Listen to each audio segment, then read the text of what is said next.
আসসালামু আলাইকুম। আমি ডাক্তার সুমাইয়া পারভিন। আমি একজন গভর্নমেন্ট ফিজিশিয়ান।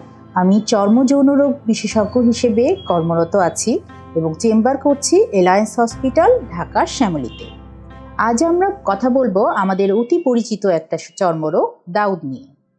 আমাদের দেশের মতো ঘনবসতিপূর্ণ দেশে এবং গরম ও স্যাঁতস্যাঁতে আবহাওয়ায় এই রোগটি খুব দ্রুত বিস্তার লাভ করছে। এই রোগটি পরিবারের একজন থেকে আরেকজনে ছড়িয়ে পড়ে বলে এই রোগে আক্রান্ত প্রত্যেকজনকেই চিকিৎসা প্রয়োজন হয়। কিছু স্বাস্থ্যবিধি মেনে চললে এই রোগের সংক্রমণ সম্পূর্ণ রোধ করা সম্ভব। যেমন সুতি ঢিলেঢালা পোশাক পরা, প্রতিদিনের পোশাক প্রতিদিন ধোয়া এবং রোদে শুকানো, এমন স্থানে থাকার চেষ্টা করা যেখানে বাতাসের পূর্ণ প্রবাহ আছে এবং কম ঘাম হয়। সঠিক চিকিৎসার মাধ্যমে দাউদ সম্পূর্ণরূপে ভালো করা সম্ভব।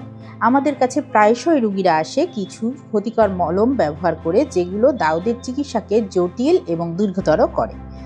রোগীরা পুরোপুরি রোগটিকে না সারিয়ে মাঝপথে ওষুধ বন্ধ করে দেয় এবং সঠিক সময়ে ফলো-আপে আসেন না।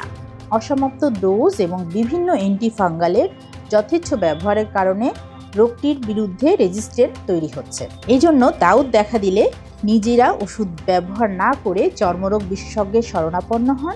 অল্প থাকতেই এটি সম্পূর্ণরূপে সারিয়ে ফেলুন।